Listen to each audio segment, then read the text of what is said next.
अच्छा दोस्तों, मैं ओम प्रकाश दीवाना सर्वप्रथम कोविड-19 अर्थात कोरोना जैसी वैश्विक महामारी में मरे हुए लोगों को दिल से श्रद्धा सुमन अर्पित करता हूं और मरे हुए लोगों के परिजनों के प्रति संवेदना व्यक्त करता हूं। इस वैश्विक महामारी में किसी का दर्द बताने गाने से पहले एक बात कहना चाहूंगा। आप लोग देखते हैं, चाहे देश की राजनीति हो या प्रदेश की राजनीति हो, किसी भी दल किसी भी पार्टी के नेता आपके दरवाजे पे आते हैं तो यही कहते हैं कि ऐ देश के नौजवान, गरीब, मजदूर, किसान, आप हमें वोट दो, हम तुम्हें रोजगार देंगे, तुम्हारी गरीबी दूर कर देंगे। लेकिन आजादी के 72 साल बाद क्या किसी की गरीबी दूर हुई? किसी बेरोजगार को रोजगार मिला? क्या कभी उन नेताओं को ये कहते हुए सुने हैं, ऐ देश के अमीरों, तुम मुझे वोट दो, मैं तुम्हें अमीर बना दूंगा? नहीं साथियों, केवल वह राजनेता अपने निजी स्वार्थ के लिए आप लोगों से अपील करते हैं, आप गरीब से अपील करते हैं। यह बात तय करती है कि देश की राजनीति गरीबों पर निर्भर करती है। चाहे केंद्र की सत्ता हो, चाहे राज्य की सत्ता हो, कहीं न कहीं गरीबों के वोट से राज्य और देश की राजनीति तय होती है। खैर, ज्यादा कुछ कहना नहीं चाहूंगा। इस विरह से मैं यह सिद्ध कर दूंगा कि आजादी के 72 साल बाद भी गरीब क्यों गरीब होता जा रहा है और अमीर क्यों और अमीर होता जा रहा है।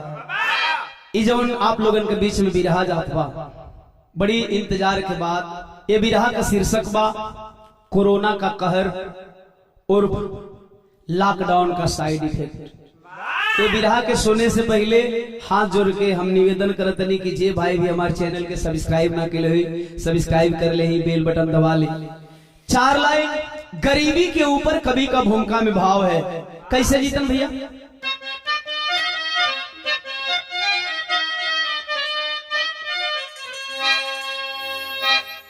ए बाबू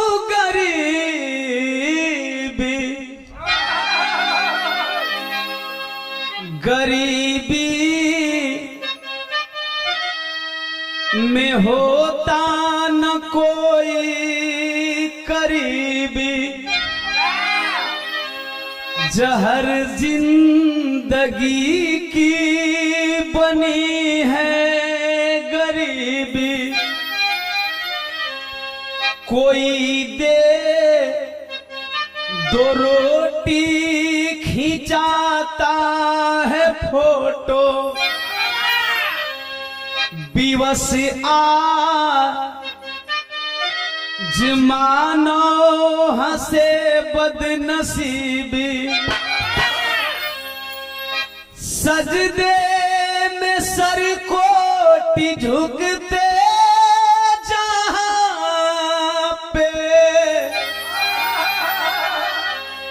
मंदिर मस्जिद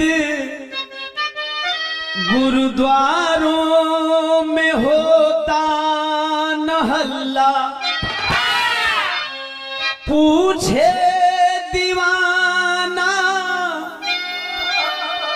कोरोना के भय से कहाँ छुप गएगा ईश्वर वल्ला।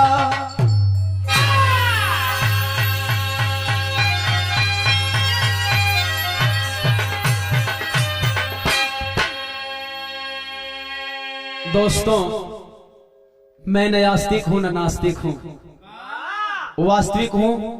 और शायद बात समझ में आ जाए तो आप लोग भी वास्तविक बनने की कोशिश करिएगा। जो बातें सच है आप उसी को मानने की कोशिश करिएगा। इस विधा से मैं अपील करूंगा। बिल्कुल नया नया गजल का मुखड़ा लगत बजीतन। कौनो आशिक अपना मासुका से बेइंतहा प्यार करत बा। कुछ दिन से होकर मासुका का थोड़ा रहन चाल बदलल नजर आवत बा। अपनी मासुका को समझाता है। कैसे समझोले बजीतन भैया? अजी छोड़ दो साथ गैरों का, छोड़ दो साथ गैरों का, किसी दिन छोड़ जाएंगे।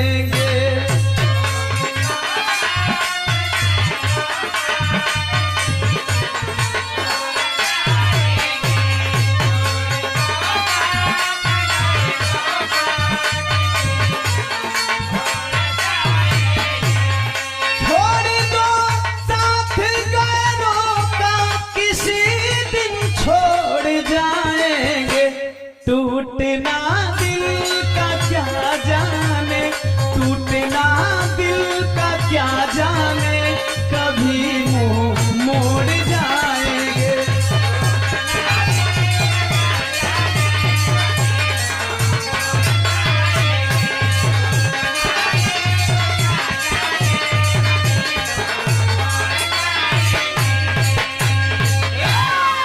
मगर ए बाबू ऐसे भी प्यारा बिरहा में भाव कवि जी लिखलन, कैसे जीतन। यारों धर्म की आग में जल कर, धर्म की आग में जल कर मानवता आज रोती है।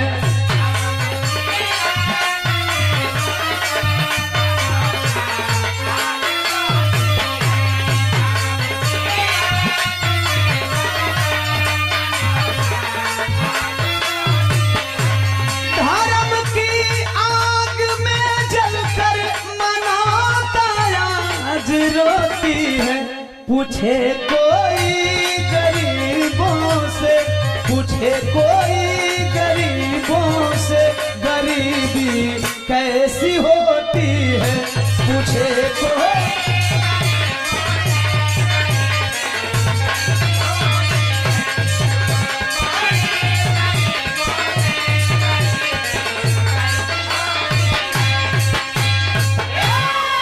यही जैसे बिरहा का कहानी चालू हो गई, कैसे जीतन।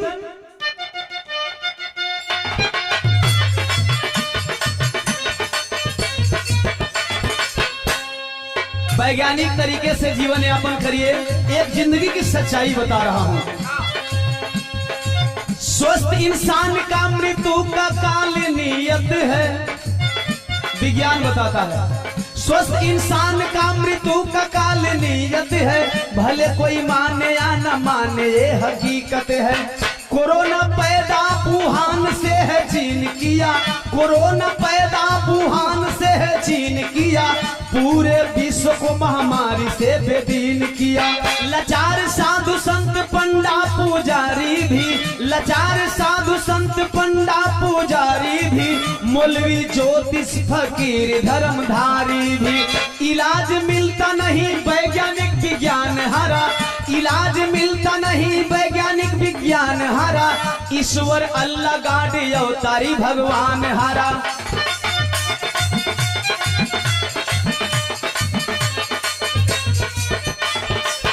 इसी महामारी का दर्द एक बताता हूँ, कहानी कानपुर शहर का सुनाता हूँ।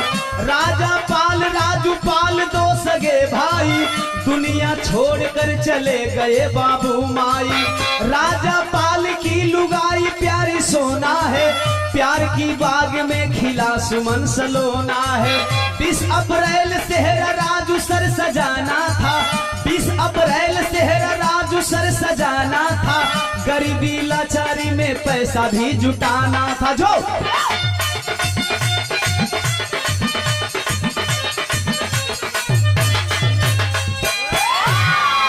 आए बाबू, यही महामारी के वो कहानी सुन ली। उत्तर प्रदेश का औद्योगिक शहर कानपुर, कानपुर के रहे वाला राजापाल राजूपाल, बड़ भाई राजापाल का विवाह भइल बा, जिनकर धर्म पत्नी का नाम बा सोना देवी, और दोनों पति पत्नी के बीच में एक सुंदर सलोना बेटा बा, जौना का नाम सुमन बा। छोट भाई राजापाल का शादी 20 अप्रैल 2020 के रखल गई बा। गरीबी में जीवन यापन होत बा, बाबू माई का साया बहुत पहले ही दोनों भाई के ऊपर से उठ गई बा। गरीबी ऐसा चीज है ये बाबू, जवन ना करे के तवन करा देले। 1 नवंबर 2019 के रतिया का राजापाल अपनी दुल्हन सोना के बोलोना कहाँ देख रे पगली, छोट भाई का शादी का बोझा बा, पैसा का जरूरत बा, ये कानपुर में वैसा काम धंधा मिलत नहीं के हमरा बाहर जाए का मन करत बा। जब इतनी बतिया वो गरीब का दुल्हन सोना सुनल सकलस, जाए के जाए, लेकिन तनिका एक हमार बात सुन ली, अगर बाई देवे समझ में आ जाता बहुत बढ़िया हुई। अपना पति से उका कहले बा, एक लाइन भोजपुरी तरह लगत बा, हमारे मित्र भाई प्रमोद की गीत है, बहुत पसंदीदा हमार तरह है। कोनो प्रेमिका अपना प्रेमी के दिल पर चोट के ऊपर चोट देती है, कैसे?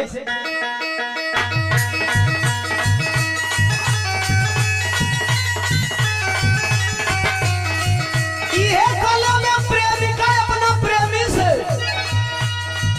अरे देवता पिया है के भेजब खिसी, आई बताना देवता पिया है के भेजब खिसी, आई बताना कि आईबा आईबा मजनुआ हमार, आईबा कि ना।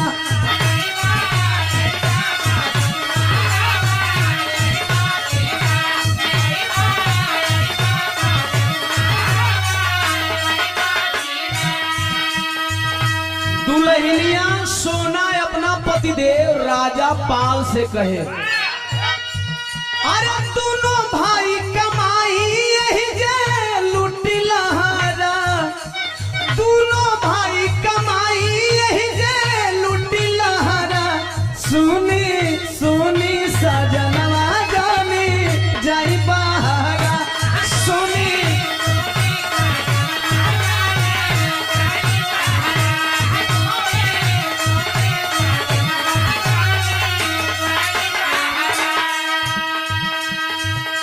राजा कलश पागल हूँ, हम जहाँ जाते हैं तहाँ बड़का बड़का कारखाना बा। कलश साहब एगो बात बताई, कहे बोल, तो दुल्हिया कहे कम कारखाना बा करवा कानपुर जी,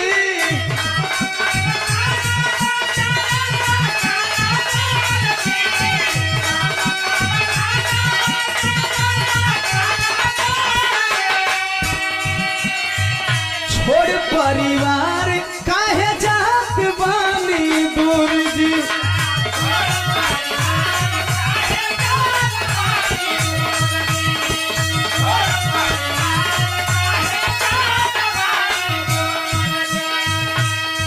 कहे जोरी जवानी वही सो ए हो तनी यारो देखा, एक बार हेबरो नजर फेरला मनोज भाई, कहा जी खाली कैमरे पर नजर फेरला कहत है, अरे जरी जवानी वैसे जैसे जरे यहारा, जरी जवानी वैसे जैसे जरे यहारा, तो सुनी सुनी सजनवा जानी जाई बहारा।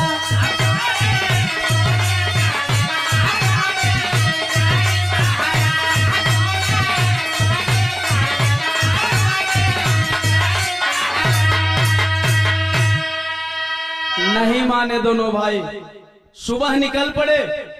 दोनों भाई गुजरात की राजधानी अहमदाबाद पहुंचे। वही अहमदाबाद जहां 24 फरवरी को नमस्ते ट्रंप का कार्यक्रम हुआ था, जबकि 30 जनवरी को भारत में एक कोरोना मरीज पाया गया था। लाखों लोगों की भीड़ जुटाई गई। उसी गुजरात की राजधानी अहमदाबाद में पहुंच गए दोनों भाई। देखें धीरे धीरे समय बीतता गया 2020 आई। 19 मार्च 2020 को रात 8 बजे माननीय मोदी जी के द्वारा देश को टीवी के माध्यम से संबोधित किया गया और 22 मार्च 2020 दिन रविवार को जनता कर्फ्यू का ऐलान हुआ। सुबह 7 बजे से रात 9 बजे तक। इतना ही नहीं, लोगों को बताया गया कि आप घर के बाहर निकल करके, बालकनी में निकल करके, छत पे निकल करके ताली थाली बजाइएगा। आखिर हुआ क्या? गीत बदल गए मास्टर साहब, हमारे कैसेट के गीत लगत बा।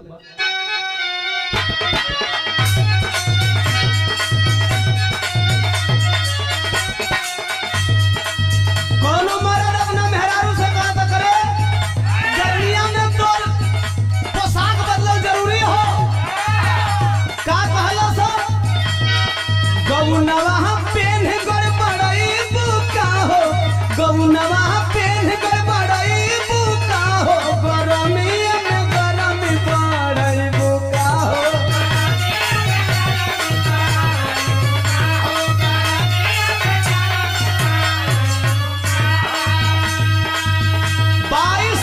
की बात बताने जा रहा हूं, गौर करेंगे। बुद्धिजीवी समाज की राह को सुन रहा है, आशा करता हूं ये बात आप लोगों को पसंद आएगी। 22 के शाम के बाजे थाली, 22 के शाम के बाजे थाली, बजावे लोग मूर्ख जैसन कहानी, बजावे लोग।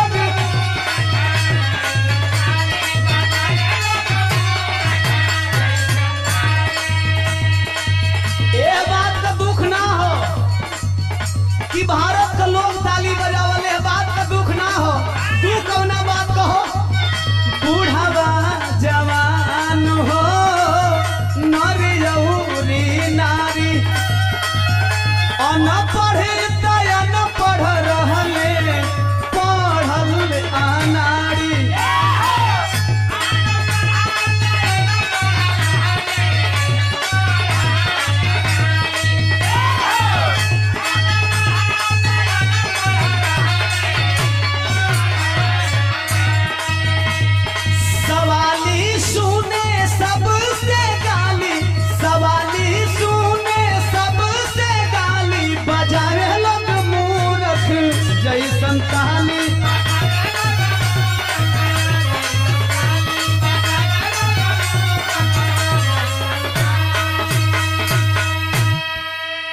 आए बाबू, 23 अप्रैल को एमपी अर्थात मध्य प्रदेश में बीजेपी की सरकार बनी और तुरंत 24 अप्रैल को माननीय प्रधानमंत्री नरेंद्र मोदी जी ने आकर के टीवी पे पुनः एक कह करके निकल गए कि 21 दिन के लिए लॉकडाउन, संपूर्ण लॉकडाउन किया जा रहा है देश में। पता है 25 मार्च से लेकर के 14 अप्रैल तक मोदी जी ने यह भी कहा कि 21 दिन में कोरोना का चैन टूट जाएगा और कोरोना से हम लोग जीत जाएंगे। खैर सारी बात मैं क्लियर करने जा रहा हूं इस विधा में। आया है धीरे धीरे टाइम बीतले बाबू, आई 5 अप्रैल का दिन, 5 अप्रैल 2020। क्या कहूं क्या न कहूं, मोदी जी ने पुनः कहा कि 5 अप्रैल को रात्रि 9:09 पर 9 मिनट के लिए घर की सारी लाइटें बंद करनी है, टॉर्च जलाना है, दीपक जलाना है, इससे कोरोना भाग जाएगा। हद हो गई मोदी जी का वैज्ञानिक दिमाग का। खैर लोगों ने ऐसा ही किया। राजा पाल अहमदाबाद से फोन करते हैं अपनी बीवी को, करे दीपकवा जलावत है ना। कलश घबराई मत, हाल चाल बतावत है मास्टर साहब, तनी एजा गीत बिल्कुल रंगीन मिजाज के लगे। कौनो मर्द अपना मेहरारू से कहता कि अरे आजकल बदमाश हो गई हो,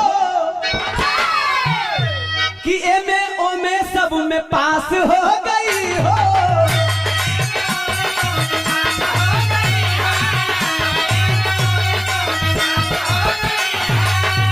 आजकल बदमाश हो गई हो, एमे ओमे सब में पास हो गई हो।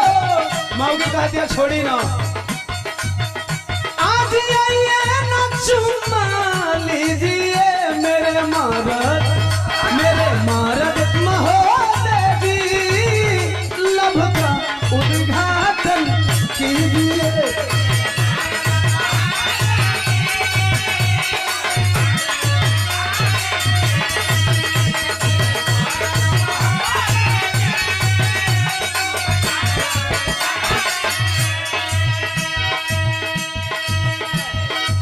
राजा से दुल्हनिया सोना कहे, अरे खाना पीना मेरा सब हो गया है।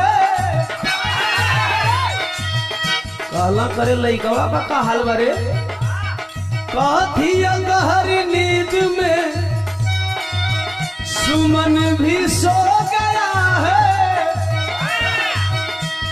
कहे कर मतलब दीपक ना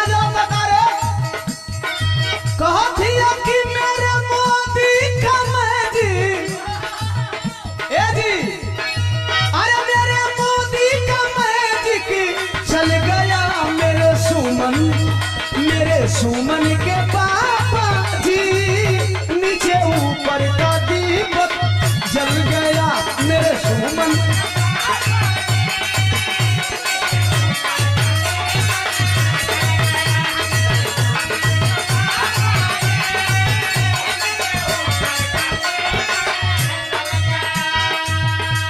कहला यार अहमदाबाद का रौनक बड़ी बढ़िया, अपने कानपुर का रौनक न देख पाई, दुल्हिया कलश हम फोनवे पर दिखा देते। कहत हिय अरे भले लगा लॉकडाउन, जगमग करे पूरा टाउन, ए जी सबे मगन मन छोड़े पटाखा, धुआं से व्योम हुआ ब्राउन।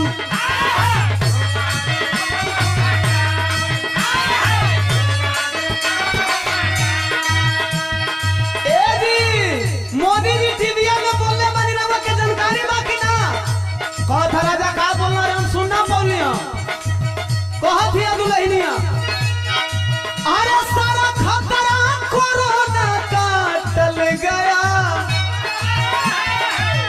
सारा खतरा कोरोना का टल गया मेरे सुमन के पापा जी, नीचे ऊपर का दीपक जल गया।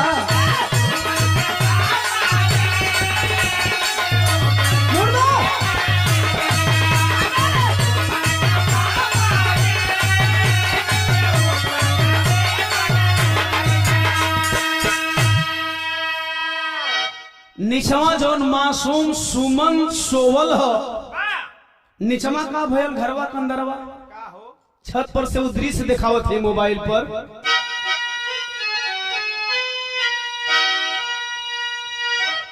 आज सोया था जिस रूम में सुमन, उसमें लग गई आग, एक चिराग जलाने में जल गया एक चिराग। जौना रूमवा में 7 साल का बेटवा सुमन सोवल है, बेड के ऊपर अलमारी वाले भाग पे किरोसिन का तेल रखा हुआ था, निचला भाग में मोमबत्ती जलत है, एक बिल्ली कूदी है और किरासन का डब्बा गिरल बा वही बेड पर, आ साथ ही साथ मोमबत्ती गिरल आग पकड़ लेलस। ई ऊपर माई समाचार सुनावत है, राजा पाल से नीचवा बचवा झुलसत हो। जब चीख की आवाज आई है नीचे आई, मोबाइल पे जब राजा चीख को सुना है कलेजवा दहल गई। आनंद फानन में लोग लेकर के हॉस्पिटल भागे। आप लोगों ने देखा होगा कि इस लॉकडाउन में प्राइवेट से लेकर के सरकारी हॉस्पिटल का क्या हालत रहा। खैर जितना दिन का कमाई हो राजा बोलने लगा दे, लड़का बच जाए के चाहिए, ये कही है दो भाई के बीच में। ये हर इलाज करते हैं ये बाबू लॉकडाउन में फसल। ये बात कर राजा और राजू इंतजार करते हैं कि 14 अप्रैल के जब लॉकडाउन टूटी तब अपना बचवा से मिले जाएंगे। तब तक से प्रधानमंत्री एक दिन पहले आकर के लॉकडाउन 2 का घोषणा कर दिए। 15 अप्रैल से 3 मई तक यानी 19 दिन और जब बढ़ाए हैं, आय हाय सबर का बांध टूट गई बाबू का। दोनों भाई चले हैं अपने घर के लिए। आज जब घर के लिए चले तो बिरहा में तरज बदल गई। फिर हमने कैसेट का गीत लगत बजी तक आप लोगों को बहुत आभारी है। ये गीत के बड़ी पसंद के लिए आप लोग टिकटॉक वीगो लाइक से लेकर के जो नए पास बंद हो गई, मोदी जी बंद के लग। एगो कहावत बा, ठोकर लगे पहाड़ पे घरे सील फुरा। खैर आप लोगों ने बहुत प्यार दुलार दिया। इस गीत से ओम प्रकाश दीवाना को आप लोगों ने अलग पहचान दिया। यह प्यार दुलार सदैव बना रहे। कौनो मर्द अपना मेहरारू का शिकायत अपना ससुर से कैले बा। तेल पियावन दादा भी बैठे हैं जो ससुर बने हैं। मेकअप मैन है हमारे जमील सिद्दीकी साहब, अस्सलाम वालेकुम। शिकायत कैली हम तहाई पढ़ल ससुर जी पढ़ना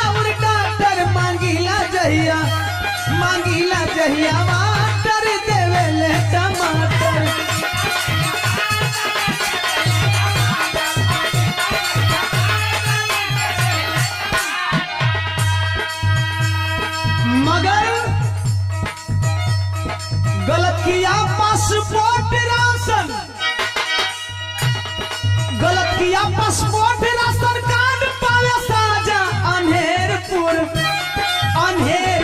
नागरी चौपट राजा।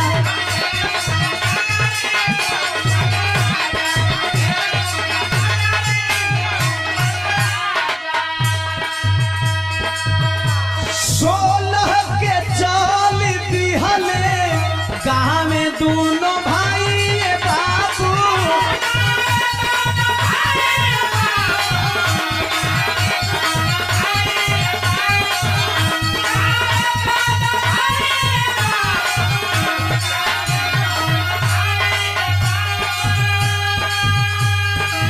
आज हम खेस पतालवा में बेटा संग माई बाबू।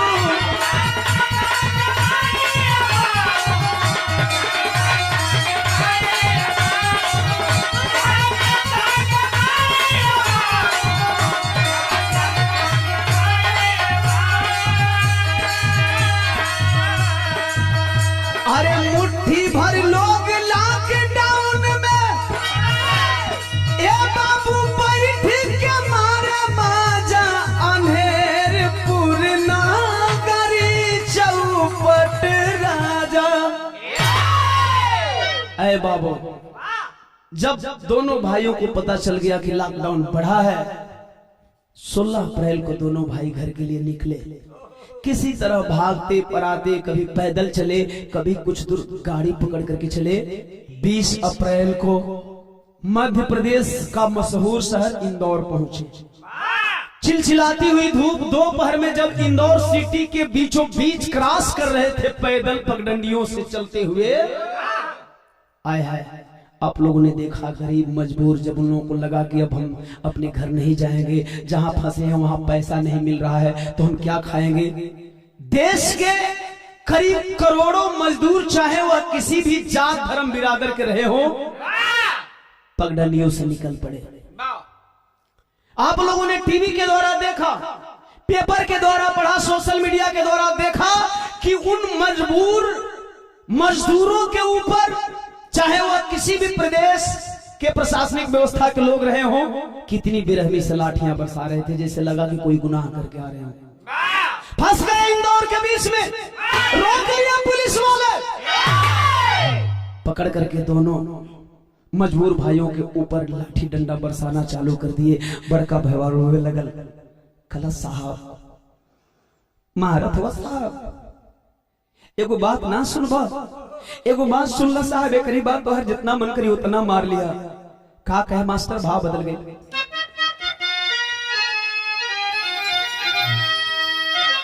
ए सिपाही जी मारी मत दे दे खाना,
सिपाही बोला तुम सरकारी नियम का उल्लंघन किए हो, लॉकडाउन लगा है।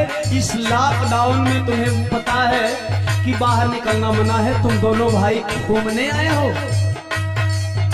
कलश ना ये साहब तो हमारे अंदरूनी मजबूरी के नहीं न जान साहब। कहे क्या तुम्हारी अंदरूनी मजबूरी है? रोवा था, कहता सुना साहब, जीवन मरण के पीछे अटकल मोर जिगर के टुकड़ा, समय से ना पहुँचब घरवा देखे न पाई मुखड़ा,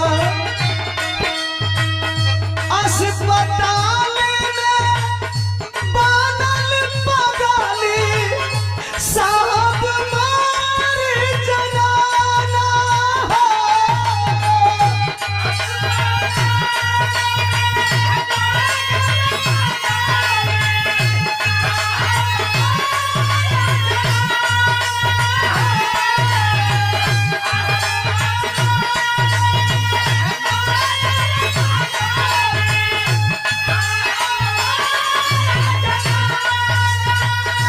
अस्पताल में बनल पगली साहब मार जनाना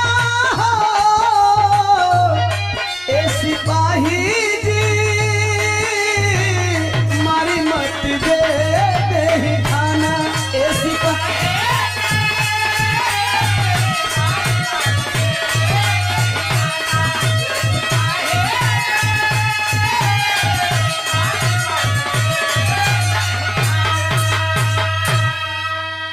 आए है। दोनों भाई लाठी डंडा खा रहे हैं। छोटा भाई राजू कहता है साहब क्या लगता है हम लोग ऐश करने निकले हैं? क्या आपको हम दोनों भाइयों की मजबूरी नहीं दिख रही है? साहब मेरा आधार कार्ड ले लीजिए, हमारी वोटर आईडी ले लीजिए और देख लीजिए कि हम लोग कहाँ के रहने वाले हैं। हम मजबूर हैं साहब। आप लोगों ने देखा साथियों, हालांकि मैं सभी सिपाही और सभी पदाधिकारियों को दोषी नहीं कहूंगा। कुछ सिपाही और कुछ पदाधिकारी हम दर्द बनते हुए नजर आए, लेकिन वो कमीने कुछ नहीं सुने। कैलन का तरीका भाव बदल गया जीतन बाबू।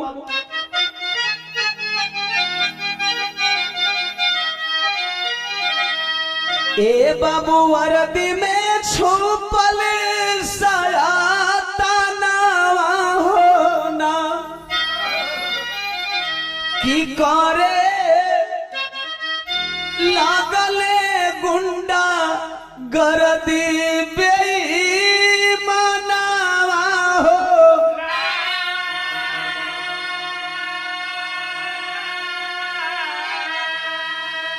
कि मारी कई ले याद मारा कमीनावा होना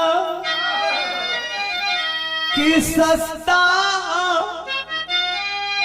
पानी से गरीब के बाखुनावा हो।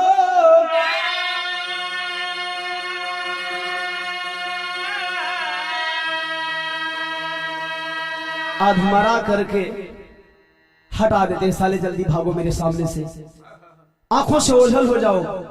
तो चली दी हले घायल भवनवा होना कि बोला बड़ा का से छोटा का बीरनवा हो।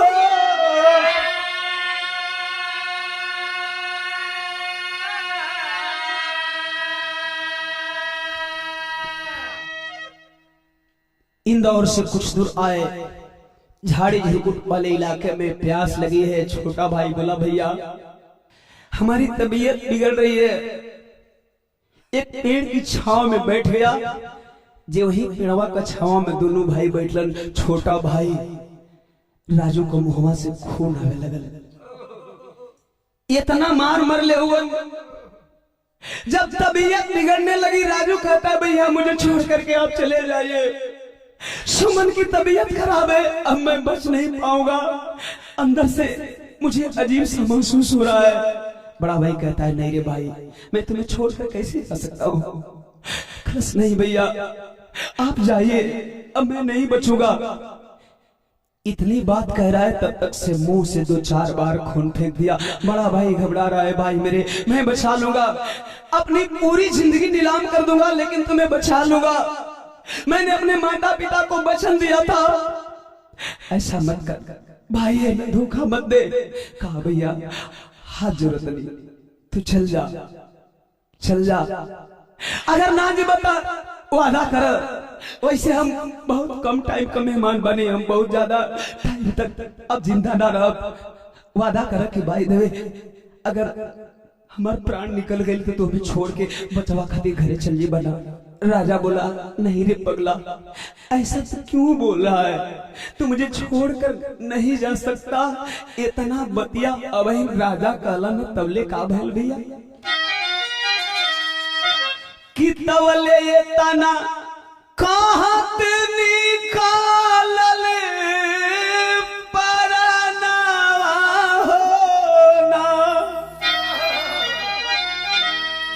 कि राजा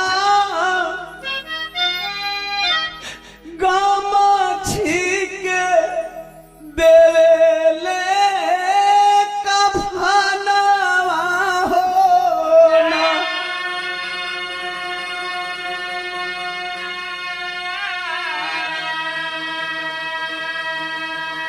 हाय मुसीबत, हाय महामारी, एक गरीब परिवार, एक गरीब भाई अपने भाई को आखिरी विदाई में कफन भी नहीं दे पाया, गमछिया उड़ावत उन अपना छूटका भाई राजू के। तब तक से सुमन फोन कर दिया, पापा पापा कब आएंगे, पापा पापा तबीयत बिगड़ती जा रही है, पापा कब आएंगे, पापा। कफन उड़ावा था कलश बेटा, भगवान पे भरोसा रख। 7 साल का सुमन बोला भगवान भगवान पे भरोसा कर लो। पापा एक बात सुनिए, मुझे किसी भगवान पे भरोसा नहीं रहा। राजा बोला नहीं रे बेटा ऐसा नहीं बोलते, खलस मजबूरी में बोल रहा हूँ पापा, हमारी एक बात सुनिए। का कहले बा वो मासूम बचवा सुमन अपने पापा से कि बंद ताला में भगवान, आप उस भगवान पे भरोसा करने की बात करते हो जो भगवान इंसान के आफत के समय में इंसान से पहले ताले में बंद हो गए। कैसे भरोसा कर लो उस गार्ड पे, कैसे भरोसा कर लो उस खुदा पे। पापा नहीं, मेरी बात सुनिए ना पापा, बंद ताला में भगवान ए पापा आ जाना, कुछ पल का हूँ मेहमान ए पापा आ जाना।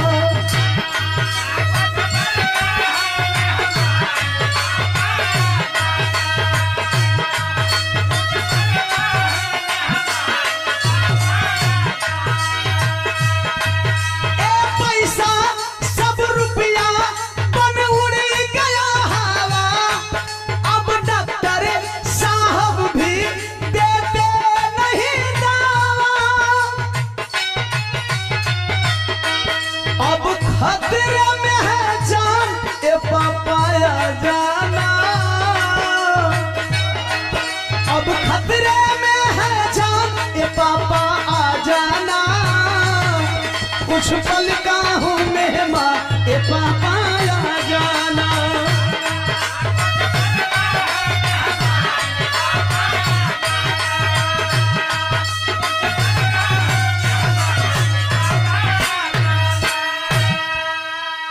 आए हाय हाय, बेटा बार बार बुला रहा था भाई को, वह राजा पाल कफन के बदले गमछा उड़ा रहा था।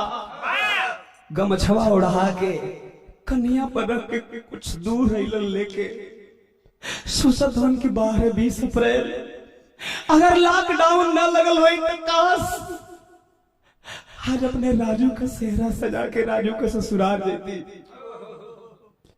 समधी बनती, समधी का पगड़ी हमरा सर पर बनाई। लोग कहतन कि एगो बड़ भाई अपने छोट भाई के बिहे आई बा। कुछ दूर आए लाचार, कितने समय तक अपने भाई को कंधे पर ढो सकते थे। जंगल झाड़ी देख करके उस जंगल झाड़ी में फेंक करके वह राजा पाल अपने घर को निकले। जब घर बदे निकलन तो दिलवा रोवत है और दिल में एगो सवाल है, कोसत मन मनवा में ये भारत के पाखंडवाद के ऊपर दिल में विचार कर कहा कि कैसन रहे पंडित के अरे पतारावानु हो कि कुल्हे शादी भाईल फेल। दूसरा सा कि नहीं बनल कोई के जाता रावनु हो कि कुल्हे शादी भाईल फेल। एगो बिरहा बोले रही रोवा लोग सुननी सुनत बानी, पंडित का पतरा फेल हो गया। उमा हर बात क्लियर बता दिल बानी आप लोगन के, लेकिन एक चीज और सोचा, क्या सोचा मास्टर कि आंधी पानी मरन जियन अरे काहे ना बतावेला आसाई के नमावा पे मूरख बनावेला।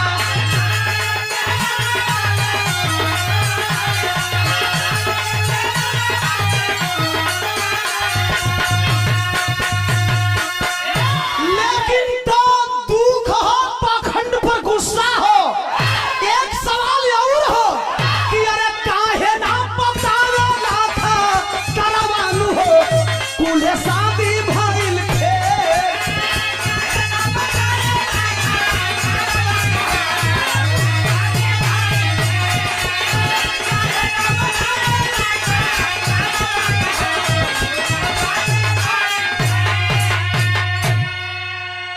आए बाबू बिरहा के शैली में कभी जी भाव दहलन करिया। ए भैया लॉकडाउन बदनसीबी बन गया, अरे लॉकडाउन बदनसीबी बन गया। तो एक और हंसे अमीरी, एक और रोवे गरीबी। भारत के दलित, गरीब, मजदूर, असहाय, बेबस, लाचार मतदाताओं को ओम प्रकाश दीवाना इस बिरहा के माध्यम से एक संदेश दे रहा है। इसे आप लोग अपने दिमाग की डायरी में नोट कर लेंगे तो शायद आप लोगों को दोबारा ऐसा दिन देखने को नहीं मिलेगा। क्यों? क्योंकि जो वोट के खातिर घर घर में मुर्गा दारू बंटवाए हैं, इस वैश्विक महामारी में वो नेता नजर न आए हैं। क्वारंटाइन हुए हैं सब सांसद, मंत्री, विधायक, जिला पंचायत, ग्राम प्रधान, मुखिया, सरपंच भी नालायक। लेकिन याद रखना, आपकी महामारी में नजर नहीं आए, वो नजर आएंगे, नजर आएंगे। अगले चुनाव फिर आएंगे, तुम्हें लाली पाप दिखाएंगे। तेरे छोड़े हुए जूठन को निज स्वार्थ में कपटी खाएंगे। एक मत का मूल बता देना, उनको औकात दिखा देना। कालिख लगा गधे पे बिठा जूतों का हार पहना देना। घर घर में उन्हें घुमा देना, जनतंत्र का पाठ पढ़ा देना। नंगे पग चलना, गांव गांव उन्हें नंगा नाच नचा देना। आप 200 किलोमीटर, 2500 किलोमीटर, 3000 किलोमीटर चले हो, लेकिन वो लोग एक गांव चलने में भूख जाएंगे, प्यास जाएंगे, मुझे मालूम है। तो जब भूख लगे तो ऐ यारो उन्हें बासी भात खिला देना। जब प्यास लगे तो ऐ यारो नाली का जल पिला देना। तुम जितना दर दर भटके हो उतना उनको भटका देना। ऐ देश के मजदूर, जवान, किसान, चाहे किसी भी जात धर्म संप्रदाय के हो, ओम प्रकाश दीवाना की इस बात को याद कर लेना, तुम जितना दर दर भटके हो उतना उनको भटका देना। तुम हारे नहीं कोरोना से, तुम हारे नहीं कोरोना से, पर मत से उन्हें हरा देना, पर मत से उन्हें हरा देना। आए दोस्तों, कुछ हमारे अजीज बिरहा प्रेमी हैं, मुझे पता है कि वो मेरा बिरहा पसंद करते हैं, लेकिन फिर भी जिनकी आंखों में जात, धर्म, संप्रदाय, सामंतवाद, पूंजीवाद की पट्टी बंधी हुई है, जो अंधविश्वास और अंधभक्ति में विश्वास रखते हैं, वे लोग कहते हैं दीवाना तुम बिरहा बहुत अच्छा गाते हो लेकिन राजनीति करते हो। वैसे अजीजों को मैं बता देना चाहता हूं कि अगर दलित, गरीब, मजदूर, मजलूम, बेबस, लाचार की आवाज उठाना अगर राजनीति है तो हाँ, ओम प्रकाश दीवाना राजनीति करता है। अगर गरीबों की बात समाज के बीच में रखना राजनीति है तो हाँ, मैं राजनीति करता हूं। एक बात और वैसे लोगों के लिए कह देना चाहता हूं, अगर सच कहना बगावत है तो बागी नाम है मेरा। खैर बिरहा में बहुत सारी बातें हैं, अब बिरहा को थोड़ा अलग मोड़ पे लेकर के चलना चाहता हूं। जब राजा पाल घरवा पहुंचलन तो घरवा का हाल का हो, वो कानपुर का हालात कैसन है मास्टर, बिरहा का आखिरी तरज लग गई कि राजू के फेंकी के राजा घरवा जारत आइले पे, राजू के फेंकी के राजा घरवा जारत आइले पे, मरल बाला लानवा देवले कफनवा जियते न भइल भे।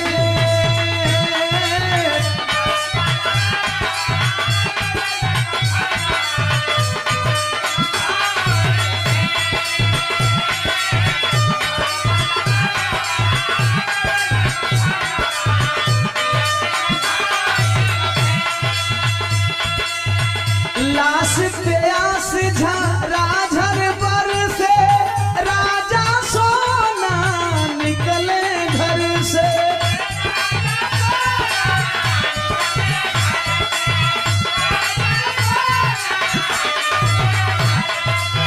रातों रात तो हमले नदी में कोयले नहीं ले, रातों रात तो हमले नदी कोयले नहीं ले, मरल बाला लानवा देवले कफनवा जियते न भइल भे।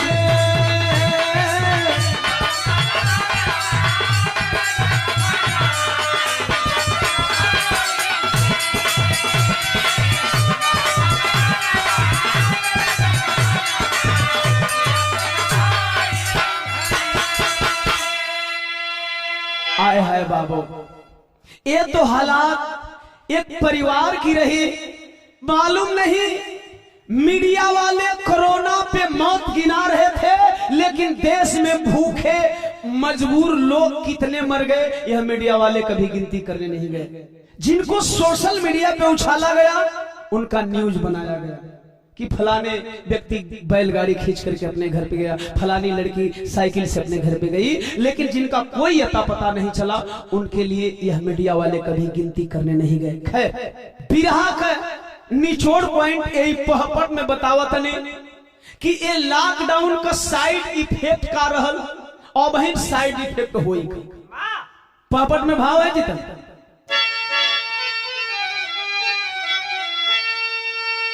कि अरे बंद बा 4 चरण में गांव टाउनवा लॉकडाउनवा में, ए भैया बंद बा 4 चरण में गांव टाउनवा लॉकडाउनवा में, अलग अमीर गरीब के नियम कानूनवा लॉकडाउनवा में।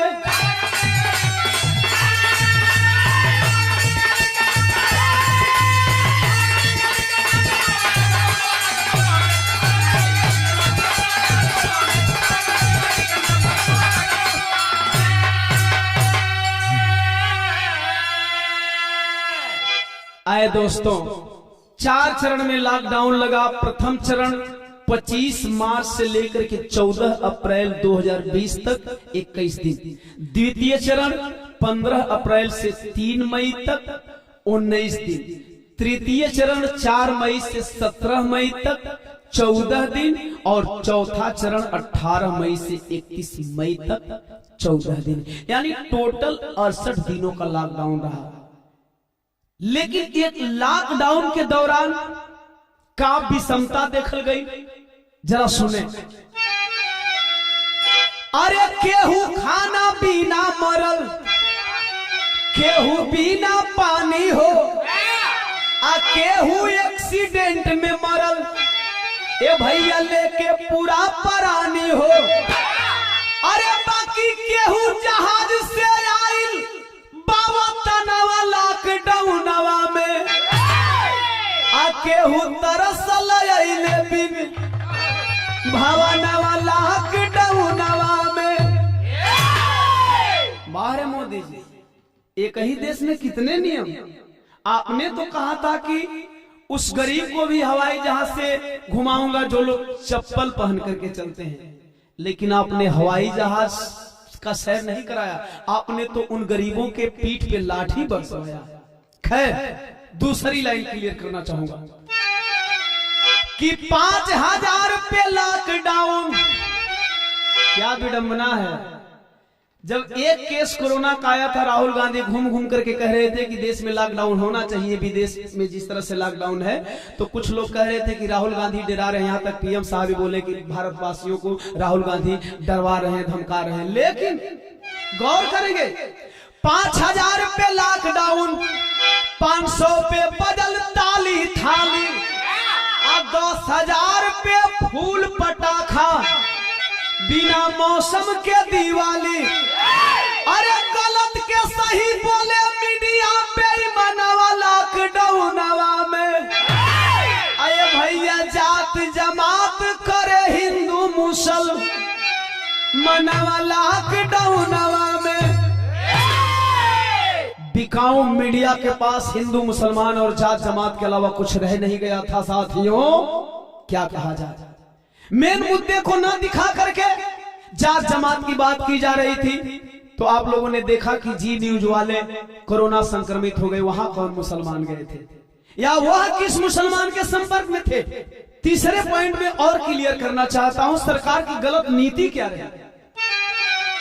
अरे 40,000 पे बरसल भैया एरोप्लेन से फूल हो, आप 50,000 पे दारू तोड़ के सोशल डिस्टेंसिंग रूल हो, कि 60,000 पे चालू भइल बा ट्रेनवा लॉकडाउनवा में।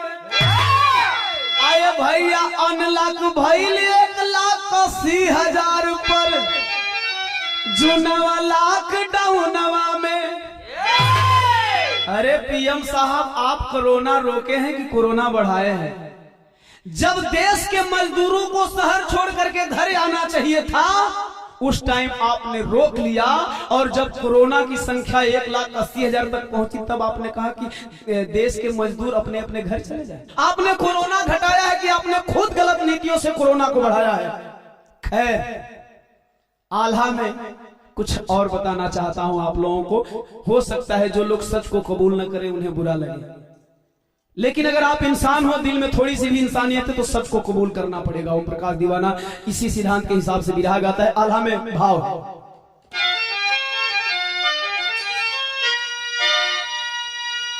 कि अरे जैसे 47 में अरे पैदल चलल लोगवा भैया, अरे वही से 72 साल बाद चले लोग।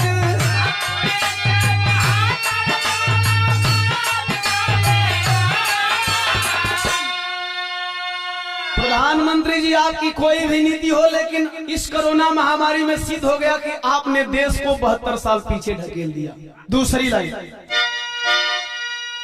कि सबसे बड़ा 68 दिन के अरे लॉकडाउन भइल भैया, अरे तीसरा स्थान पे भारत में रोज।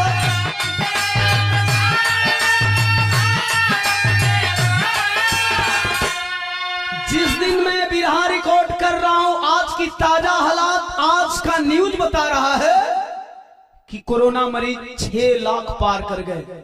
आपने तो कहा था कि 21 दिन में कोरोना खत्म कर देंगे। खैर, मैं उधर नहीं जाना चाहता। एक बात और,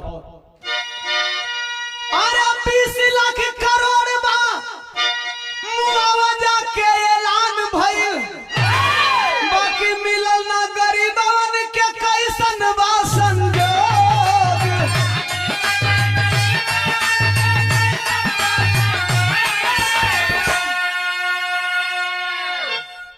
और क्या मिला साहब?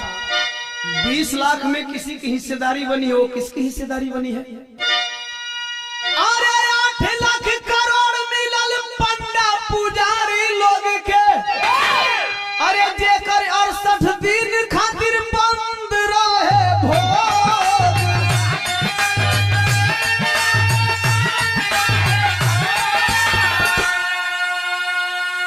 20 लाख करोड़ में आम जनता को कितना मिला देश के नागरिक जानते हैं, किसी से छुपा नहीं है।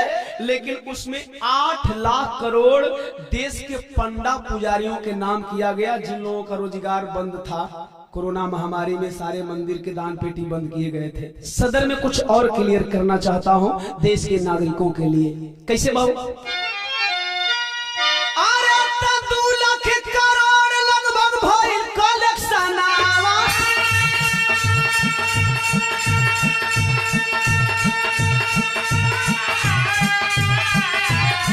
पीएम के फंड के हिसाब मांगे देश। अरे 700 करोड़ कुल आबादी देशवा के, तब नहीं बीतल गरीबन के कले। कवना किनारे लगी देशवा के नैया, ये बाबू कवना किनारे लगी देशवा के नहीं। अरे धर्म के नाम पे मिलेला जाना दे।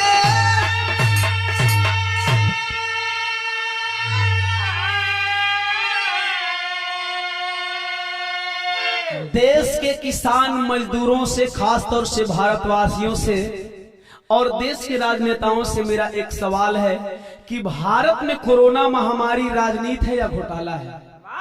क्यों? क्योंकि पहले एक राहत कोष था जिसका नाम था प्रधानमंत्री रिलीफ फंड। प्रधानमंत्री अध्यक्ष होते थे तथा सरकारी ऑफिसर्स तथा विपक्ष के नेता मेंबर हुआ करते थे। अब दूसरा प्रधानमंत्री केयर फंड, प्रधानमंत्री जी अध्यक्ष तथा राजनाथ सिंह, निर्मला सीतारमण तथा अमित शाह जी सदस्य हैं। ये सब लोग बीजेपी के। इस रिलीफ फंड में देश के नेता, अभिनेता, उद्योगपति, बड़े बड़े अमीर लोग जो डोनेशन दिए, आप भारतीय हैं। सोच लीजिए, क्या किसी भी व्यक्ति के ऊपर देश के प्रधानमंत्री 1 करोड़ रुपया भी खर्च कर पाए हैं? नहीं। प्रधानमंत्री जी ने कहा कि हर गरीब मजदूर को 5 किलो चावल या 5 किलो गेहूं दिया जाएगा और 1 किलो चना दिया जाएगा। बारे प्रधानमंत्री साहब, क्या गरीबों की नीलामी की है आपने? किस तरह से गरीबों का सौदा करते हैं आप? कोई गरीब 5 किलो में कैसे दिन चला सकता है? कैसे 1 महीना गुजारा कर सकता है? उन गरीबों का आप रोजगार छीन लिए, उन गरीबों को आप बेसहारा बना दिए, जिन्हें आपके 5 किलो अनाज की आवश्यकता नहीं थी। वह गरीब अपना खून पसीना बहा करके प्रतिदिन 500 रुपया से लेकर के 1000, महीने का 15,000 से लेकर के 20,000, 30,000, 35,000 तक कमाते थे। आज उन्हें आप 5 किलो राशन देकर खरीद रहे हैं, एहसान जता रहे हैं। नहीं चाहिए आपका 5 किलो राशन। एक सवाल है देश के सभी नागरिकों का आपसे, चूंकि आप देश के अगुआ हैं। क्या सवाल है? खड़ी में भावा। अरे तो कैसे रोग से कोरोना भइल माई मोदी जी? अरे तो लॉकडाउन के फायदा गिनाई मोदी जी।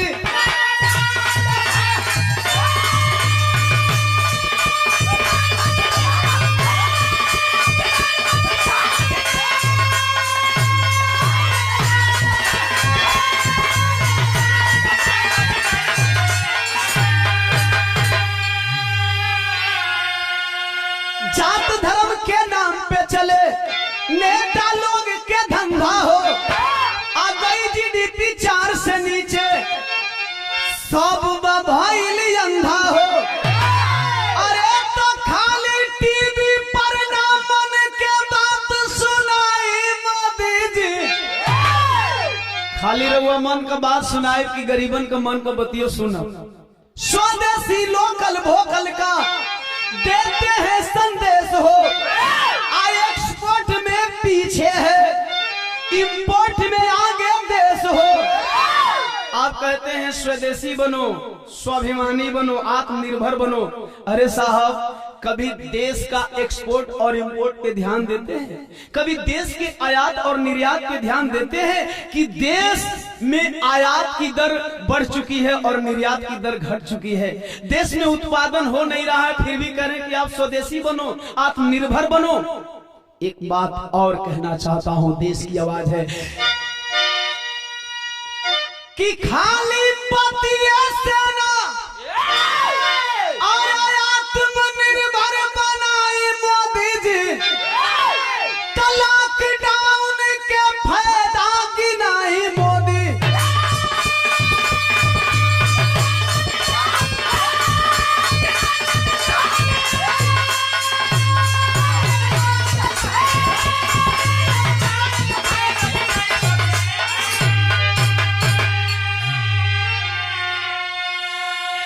सवाल तो बहुत सारे हैं, लेकिन बिरहा एंड हुआ।